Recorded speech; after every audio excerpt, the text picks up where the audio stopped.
Yang pertama yaitu pengertian endapan laterit nikel.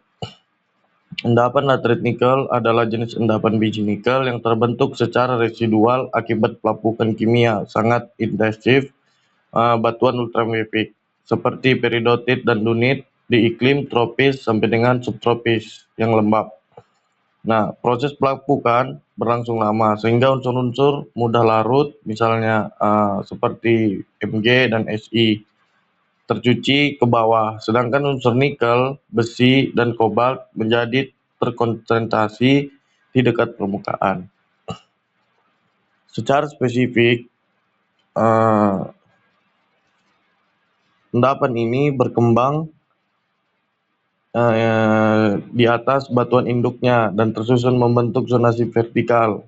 Umumnya terdiri dari zona limonit, yaitu pada bagian atas, dengan kaya besi, dengan kandungan nikel rendah sampai dengan menengah, namun relatif kaya kobalt. Yang kedua yaitu zona saprolit, yaitu pada bagian bawah. Hasilnya alterasi batuan ultramafic yang masih mempertahankan tekstur asli dengan kandungan nikel lebih tinggi yang terikat pada mineral silikat, misalnya serpentinit.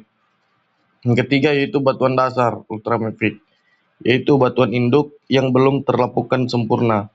Nah, dengan demikian, endapan laterit nikel dicirikan oleh pembentukan dangkal, ketergantungan kuat pada iklim dan waktu pelapukan, serta menjadi sumber utama nikel dunia, terutama untuk industri baja, nirkarat, dan baterai.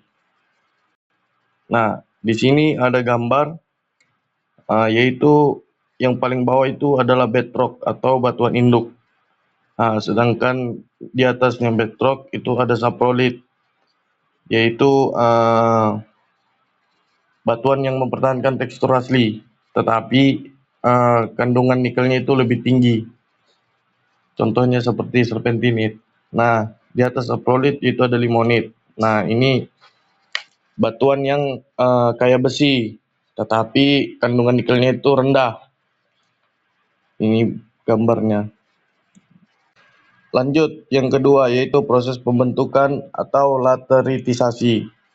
Nah, laterisasi ini adalah proses pelapukan kimia intensif yang terjadi dalam jangka waktu yang sangat lama pada kondisi iklim tropis sampai dengan subtropis, ditandai oleh curah hujan tinggi, suhu hangat, dan drainase baik, yang menyebabkan pelindian atau leaching unsur-unsur mudah larut seperti Si, Ca, Na, K, dan Mg dari batuan induk. Nah, sementara untuk tidak mudah larut atau residu seperti Fe, Ai, dan Ni mengalami penggayaan relatif dan terakumulasi di dekat permukaan.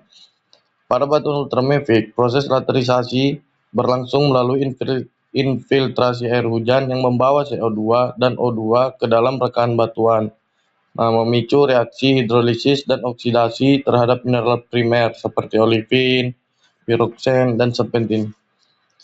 Nah, akibatnya mineral tersebut terurai dan membentuk mineral sekunder seperti geotit, hematit, gipsit, serta mineral lempung, sekaligus menghasilkan zonasi vertikal khas berupa zona limonit yang kaya dengan Fe pada bagian atas itu dan zona saprolit itu kaya akan Mg sampai dengan Si dan Ni di bagian bawah. Secara ringkas, laterisasi ini merupakan mekanisme geokimia atau geomorfik yang mengontrol pembentukan tanah dan endapan laterit, serta berperan penting dalam terbentuknya endapan nikel laterit melalui pelapukan selektif dan pengayaan residu logam.